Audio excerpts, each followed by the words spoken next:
Hello aspirants, welcome to our channel join MNS academy.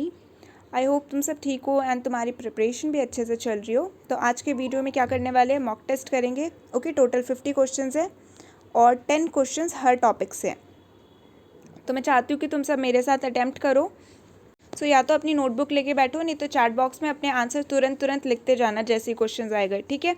And last में comment section में मुझे अपने marks बताना कि तुम्हारे टोटल 50 में से कितने आए। और ये कौन सा मॉक टेस्ट है, ये हमारा सेट 24 है। सो इससे पहले हमने ठीक इसी तरीके से 50 क्वेश्चंस के 23 मॉक टेस्ट कर चुके हैं। तो अगर आपने वो नहीं देखा है तो आप सभी से रिक्वेस्ट है कि जाके प्लेलिस्ट से सारी मॉक टेस्ट देख लो, ठीक है। वो सारे मॉक टेस्ट भी इसी फॉर्मेट में आपको MCQ फॉर्मेट में मिलेंगे एंड आप साथ में अटैम्प्ट भी कर सकते हो। चलो स्टार्ट करते हैं। पहला है, ठीक है, fill in the blanks. My contact has been extended dash another year. So यहाँ पे क्या आना चाहिए, ओवर, फॉर, इन या टू। करेक्ट होगा इसका answer option B, my contract has been extended. जो मेरा कॉन्ट्रैक्ट था उसको और बढ़ा दिया गया है, एक्सटेंड मतलब बढ़ा दिया गया है एक और साल के लिए, ठीक है। अगला क्वेश्चन है, I usually stay at home dash night. Over night, in night, at night या ऑन नाइट। यहाँ पे आएगा एट, ठीक है। I usually stay at home at night. जब भी हम टाइम के लिए कुछ यूज़ करते हैं ना तो वहाँ पे ज़्यादातर एट ही आता है। अगर यहाँ पे डेफिनेट टाइम भी दिया होता है जैसे 9 PM या 8 PM तो भी एट यूज़ होता है वहाँ पे, ठीक है। अगला है question number 3, we are leaving for London dash Sunday. At Sunday, in Sunday, from Sunday या ऑन संडे। खुद ही देखो, जब सेंटेंस पूरा पढ़ोगे ना तब खुद ही समझ में आने लगता है कि यहाँ पे क्या वर्ड आएगा। और इंग्लिश के क्वेश्चन ज़्यादा डिफिकल्ट नहीं आते। इंग्लिश के डिफिकल्ट कहाँ आते हैं, वन वर्ड सब्स्टिट्यूशन थोड़े से अलग से ही आ जाएंगे जो आपने कभी पढ़ा नहीं हो। और इडियम्स जो 5 क्वेश्चन आते हैं उसमें से 1-2 बहुत ही अतरंगी सा आ जाएगा, लेकिन जो फिल इन द ब्लैंक्स आते हैं वो बहुत ही ईजी होता है। यहाँ पे जो करेक्ट आंसर आएगा वो है ऑन, ठीक है। We are leaving for London on Sunday. हम लंदन के लिए जा रहे हैं संडे को।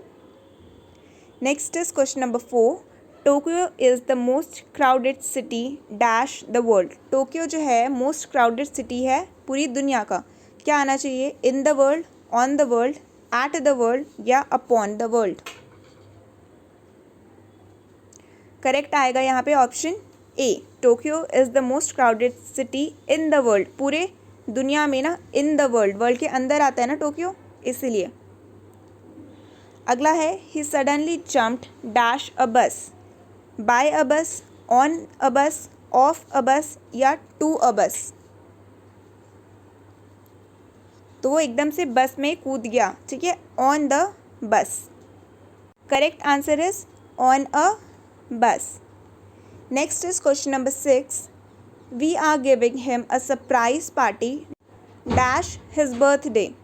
On his birthday, in his birthday, at his birthday या विद हिज बर्थडे। क्या आना चाहिए यहाँ पे,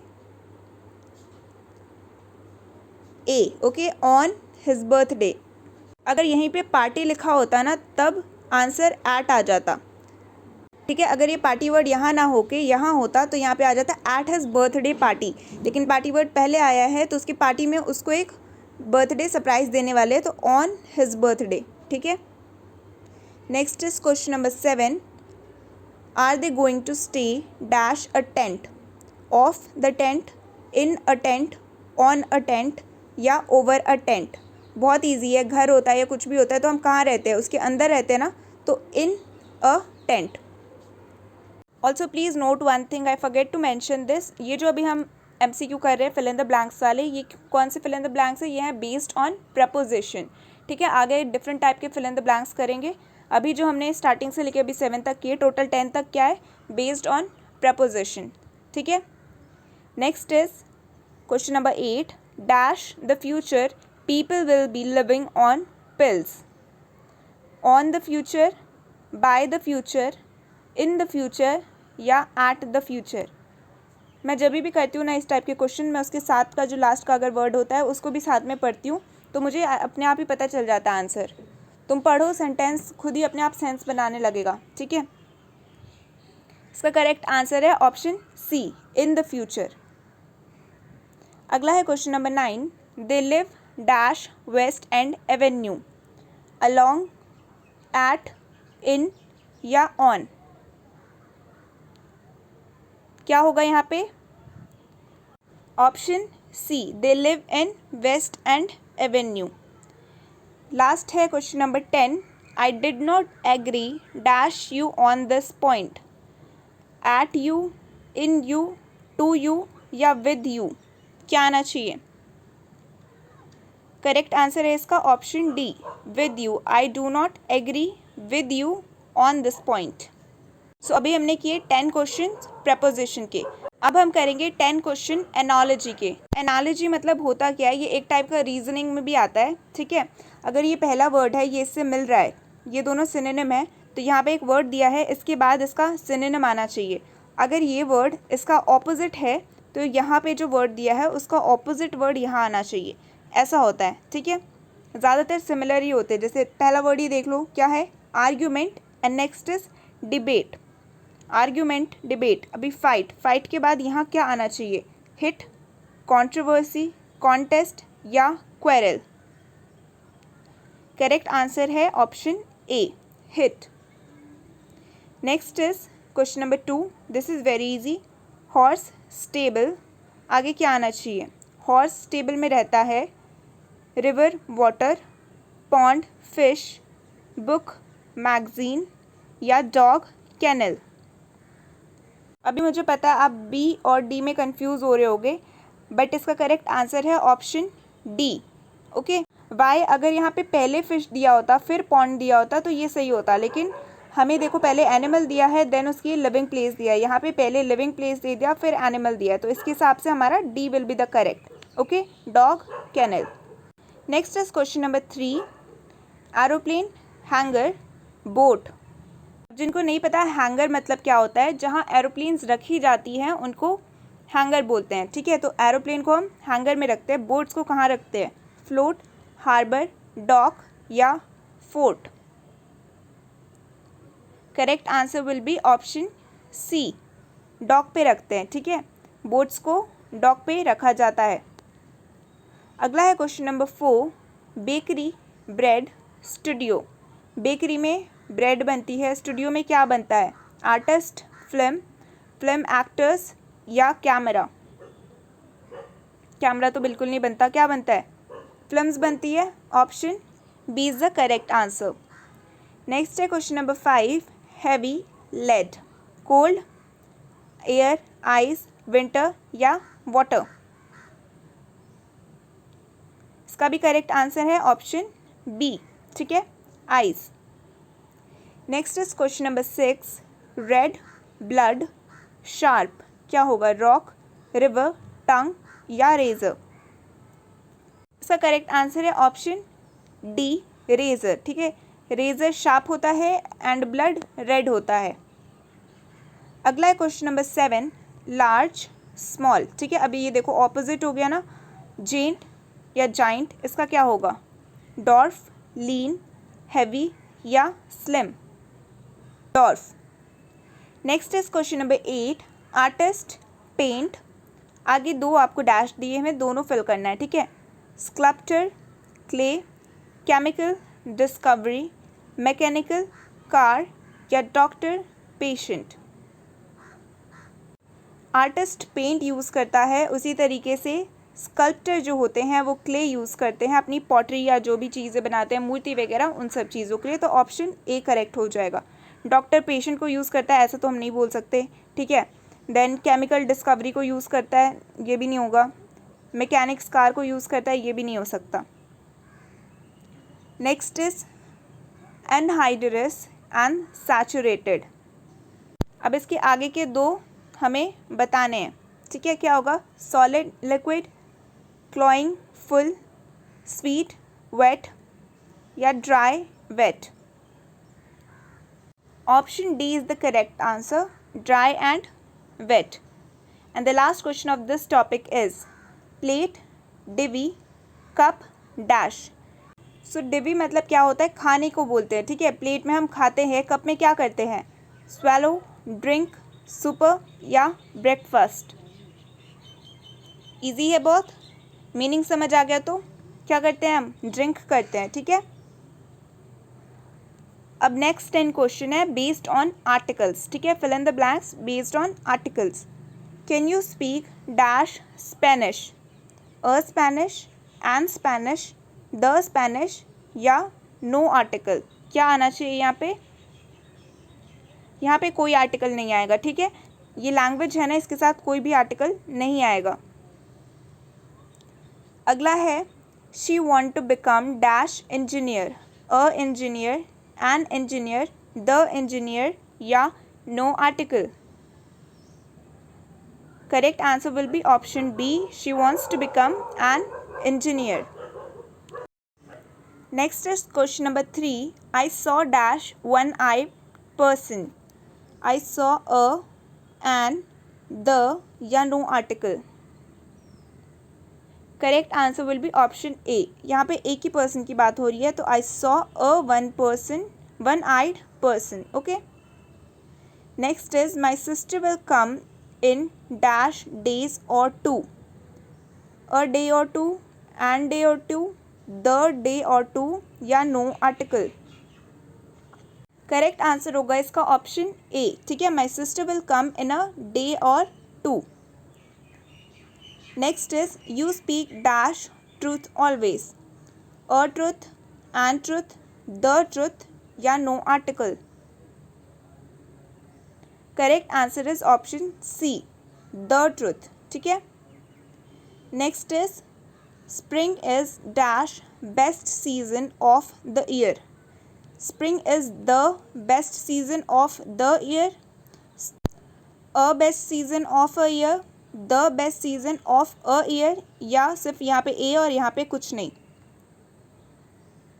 क्या होगा इसका करेक्ट आंसर?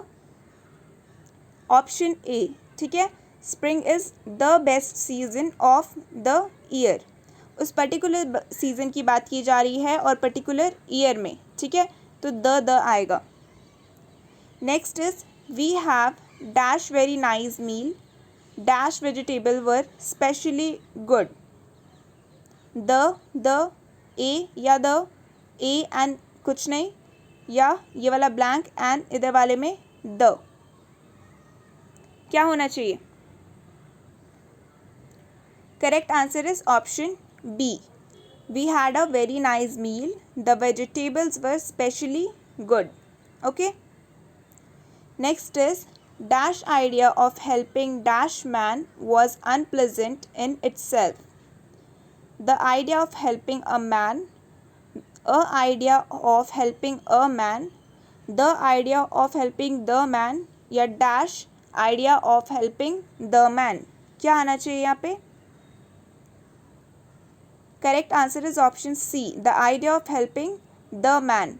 एक पर्टिकुलर मैन की बात की जा रही है, वहाँ पे सारे मैन्स की हेल्प करने आपको अनप्लेजेंट तो नहीं लगता होगा, ठीक है। कोई पर्टिकुलर इंसान है जिसने कुछ किया होगा या कुछ है उसका, उसको हेल्प करने में या उसको हेल्प करने का आइडिया भी बहुत ही अनप्लेजेंट है, ठीक है। तो यहाँ पे द आएगा। Next is all dash books on dash top of the shelf belong to me.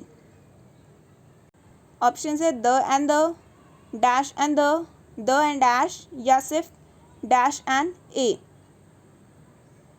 Correct answer है इसका option A, all the books on the top of the shelf belongs to me. अगला है question number 10, the game has come to dash end. A end, an end, the end या no article? Correct answer is option B, an end, okay. अभी total हमने कितने question कर लिए guys? 30, okay. And अभी हम 31 से कर रहे हैं और यहाँ से जो पार्ट स्टार्ट हो रहा है यहाँ पे क्वेश्चन है इडियम एंड फ्रेजेस के बेस पे। पहला क्वेश्चन है या पहला इडियम है be down in the dumps. इसका मीनिंग आपको बताना है। Be down in the dumps इसका मतलब क्या होगा? Appear miserable, ever ready to take on, to fall down या to fall from grace. Correct answer है option A, appear miserable. Miserable मतलब क्या होता है? बहुत ही ख़राब या बहुत ही मतलब दुख में है वो, ठीक है। अगला क्वेश्चन है अ पाइप ड्रीम, इसका मतलब बताना है इस इडियम का, ठीक है। A nightmare, a day dream, an unending dream, a hope or a plan that will never come true. A pipe dream का मतलब होता है a hope or a plan that never come true, ऐसा कोई plan है या ऐसा कोई आपकी मतलब विश है जो कभी भी पूरी नहीं हो सकती। नेक्स्ट है बैकअप, बहुत इजी सा फ्रेज़ है ये, backup, backup, back down, back of, ये सारे फ्रेज़ हैं, ठीक है। इन सब के मीनिंग आपको याद करना है। क्या होगा इसका, give moral support, pull back from, back bencher या स्टे बिहाइंड। इसका करेक्ट आंसर है option A, give moral support. जैसे हमारा बैकअप प्लान होता है, ठीक है, या कोई भी चीज़ हो उसकी हम बैकअप कोई चीज़ रखते हैं, वो इसलिए रखी जाती है कि अगर फर्स्ट चीज़ हमारी ख़राब हो गई, सपोजिटली आपका एक प्लान है कि आपको एमएनएस इस साल क्लियर करना है, ठीक है, पर अगर नहीं हुआ तो इसके बाद आपका एक कोई बैकअप प्लान होगा, राइट, कि अभी आप मतलब स्कूल से निकलो, आपका एमएनएस नहीं हुआ तो आप कॉलेज ज्वाइन कर लोगे, अगर कॉलेज हो गया आपका तो फिर आप कुछ और देखोगे, जॉब करोगे या कोई आगे की फर्दर स्टडीज़ करोगे, किसी और एग्ज़ाम के लिए प्रिपेयर करोगे, तो एक बैकअप प्लान होता है, ठीक है, या बैकअप होता है ताकि उससे हमें मॉरल सपोर्ट मिले, हम एक ही चीज़ पे ज़्यादा डिपेंड ना हो। Okay, next is question number 4, plain speaking, बहुत ईजी सा है। Revealing the secret, spilling the beans, spilling the bean जो ये है ये खुद में ही एक इडियम है, ठीक है। फिर टेलिंग नॉनसेंस या telling the truth. Plain speaking का मतलब होता है टेलिंग द ट्रूथ, सच बोल रहे हो, ठीक है, साफ साफ बोल रहे हो, जैसा है स्ट्रेट फॉरवर्ड, तो आप प्लेन स्पीकिंग हो एंड सच बोल रहे हो। स्पिल द बीन मतलब होता है आपने कोई सीक्रेट जो है उसको बता दिया किसी और को, तो उसको बोलते हैं स्पिल द बीन्स। नेक्स्ट है क्वेश्चन नंबर 5, इडियम है हमारा be to the fore. Be to the fore ये है इडियम। आंसर होना चाहिए इसका ऑप्शन ए है be prominent, to take the lead, to the brim या प्री एप्रीहेंशन। करेक्ट आंसर है इसका option C, to the brim. Brim मतलब क्या होता है, सी या कोई भी ओवर फ्लडेड प्लेस या एज बोल सकते हो, ठीक है, तो आप एज पे हो तो आपको बोलेंगे टू द ब्रिम या बी टू द फोर। अगला है question number 6, to drive home, इसका मतलब क्या होता है, to emphasise, to return to the place of rest, to find one's root, back to the original position. This question was in the mock test and maximum of you have done this wrong, इसलिए मुझे ये question यहाँ पे करवाना पड़ा। जो Sunday को mock test हुई थी टेलीग्राम पे, उस पर ये क्वेश्चन था। इसका करेक्ट आंसर है ऑप्शन ए, टू एम्फसाइज, ठीक है। टू ड्राइव होम सबने क्या टिक किया था, बी वाला कर दिया था, पर ये नहीं है, इसका ये करेक्ट आंसर है। अगला है question number 7, the green eyed monster, इसका मतलब क्या होगा, to get into trouble, the creature of the sea, an animal with a green eye या पर्सनल जेलसी। इसका करेक्ट आंसर है ऑप्शन डी, पर्सनल जेलसी, उसको बोलते हैं ग्रीन आइड, ठीक है। अगला है अ पायरिक विक्ट्री। पायरिक विक्ट्री मतलब क्या होता है, अ क्विड प्रो क्यो, ये एक खुद ही इडियम है। A victory that brings more loss than gain, devastating victory, a victory which is not possible. Correct answer is option C, कोई ऐसी जीत आपने मतलब कुछ ऐसा चीज़ किया एंड आप जीत गए, लेकिन उसके बाद भी, जीतने के बाद भी आपको ज़्यादा लॉस आया है गेन से, ठीक है, तो उसको बोलेंगे a pyrrhic victory. Next is to beg the question, इसका मतलब क्या होगा, to be discussed, to raise objections, to refer to या to take for granted. Beg the question मतलब होता है to take for the granted. Option D is the right answer. Next is I am sure they will fight tooth and nail for their rights, ये क्वेश्चन आया हुआ है, ठीक है। एंड जब ऐसे सेंटेंस फॉर्म में आता है ना तो इडियम और कंफ्यूजिंग लगता है। देखते हैं अभी options, very cowardly, without any weapon, with all their mights या विद ऑल देयर राइट्स। क्या होगा इसका, option C is the correct answer, with all their mights, मतलब जितनी भी उनमें क्षमता थी, जितनी भी ताकत थी, उन चीज़ों से वो लड़े हैं। अभी बच्चे हमारे लास्ट 10 क्वेश्चंस। ये 10 क्वेश्चंस बेस्ड हैं एक्टिव एंड पैसिव वॉइस पे, ठीक है। Question number 1, they were singing song, ठीक है। अब आपको इसका बताना है, songs are singing by them, songs were singing by them, songs are being sung by them, songs were being sung by them. क्या होना चाहिए यहाँ पे? Correct answer is option D, songs were being sung by them. Okay, अगला question है, Shiva guides me, I am guided by Shiva, I have been guided by Shiva, I am being guided by Shiva, या I was guided by Shiva. देखो have been तो नहीं होगा क्योंकि ये past की बात तो नहीं कर रहा है, ठीक है। शिवा गाइड्स मी अभी प्रेजेंट का ही हो रहा है, ये भी नहीं होगा। आई वॉज पास्ट का हो गया दोबारा, तो ए या बी में से होना चाहिए। करेक्ट आंसर है इसका option A, I am guided by Shiva, ठीक है।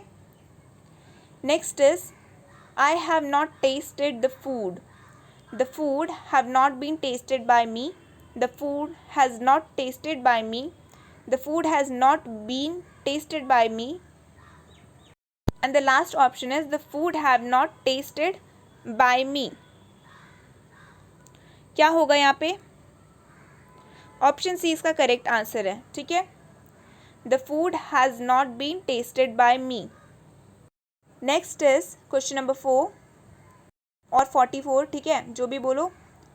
He did not ring the bell, the bell was not rung by him, the bell is not rung by him, the bell has not been rung by him, या the bell had not been rung by him। ये काफ़ी confusing होते हैं और इसमें बहुत ही practice की ज़रूरत होती है, ठीक है। तो अगर ये रॉन्ग हो रहा है तो उतना टेंशन मत लो, 5 क्वेश्चन आएंगे, अगर पहले से नहीं पढ़ा है तो अभी ये रॉन्ग होगा ही। मेन क्या है, जो स्टार्टिंग से चीज़ें करवा रही हूँ या स्टार्टिंग से मैंने बोला है, जैसे इडियम एंड फ्रेजेस हो गया, ठीक है, सिनोनिम एंड एंटोनिम्स हो गए, ये सब चीज़ें आपको बिल्कुल गलत नहीं करनी है। वन वर्ड सब्स्टिट्यूशन हो गया, मैंने बहुत सारे वन वर्ड सब्स्टिट्यूशन करवाए हैं, क्विज़ में भी हमने बहुत सारे वन वर्ड सब्स्टिट्यूशन के क्विज़ किए हैं। सो वो सब इजी चीज़ें जो हैं वो नहीं गलत होनी चाहिए। इंग्लिश काफ़ी स्कोरिंग है अगर आप अच्छे से करोगे तो। इसका आंसर क्या है? इसका आंसर है option A, the bell was not rung by him.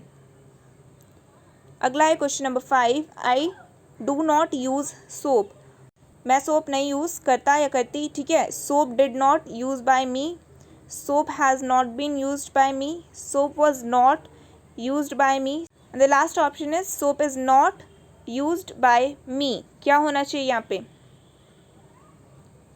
Option D is the correct answer, soap is not used by me. अगला है question number 6, I was taking coffee, coffee is being taken by me, coffee was taken by me, coffee was being taken by me, या coffee has been taken by me। देखो कहाँ थोड़ा थोड़ा यहीं पे difference है, is, was being या has been। क्या होगा यहाँ पे? करेक्ट आंसर इसका option C, the coffee was being taken by me। Next is, who saw the thief, who has seen the thief, by whom was the thief seen, by whom was the thief been seen, by whom has the thief been seen। क्या आना चाहिए यहाँ पे? Option B is the correct, by whom was the thief seen। अगला है question number 8, does he help the poor, क्या वो गरीबों की हेल्प करता है? Were the poor help by him, the poor was helped by him. ये तो पूरा सेंटेंस हो गया, ठीक है। इसमें क्वेश्चन मार्क कहाँ से आ रहा है, तो इसको हटा दो। Are the poor helped by him, is the poor helped by him, इसको भी हटा दो। इज़ यूज़ हुआ है यहाँ पे, कोई एक ही पुअर की बात नहीं की जा रही ना, सारे पुअर्स की बात की जा रही है। करेक्ट आंसर है इसका option C, are the poor helped by him. Question number 9, she wrote some letters, some letters had written by her, some letters have written by her, some letter were written by her या some letter are written by her. क्या यहाँ पे road है, past है, देखो क्या आना चाहिए। करेक्ट आंसर है इसका C, some letters were written by her. पहले लिखे थे ना इसलिए वर आया यहाँ पे। अगला है and the last question of this mock test, question number 50। My mother loves me. I had loved by my mother, I have loved by my mother, I am loved by my mother, I was loved by my mother. इसको काट दो। Was loved क्या पहले प्यार करती थी अभी प्यार नहीं करती, ऐसा है क्या? है क्या किसी के केस में ऐसा? तो बताना मेरे को, ठीक है। तो ये सेंटेंस रॉन्ग है। यहाँ पे बोला है अभी भी करती हैं, ठीक है। My mother loves me, it is in present tense. यहाँ पे आएगा option C, I am loved by my mother. So we completed our 50 question guys. Let me know your scores and I hope कि आपको ये question level and session पसंद आया हो। अगर अच्छा लगा तो जल्दी से वीडियो को लाइक कर दो, शेयर कर दो एंड चैनल पे न्यू हो तो सब्सक्राइब कर दो। ऑल्सो हमारी टेलीग्राम एंड इंस्टाग्राम से जुड़ जाना guys. So thanks for watching and see you all in the next video.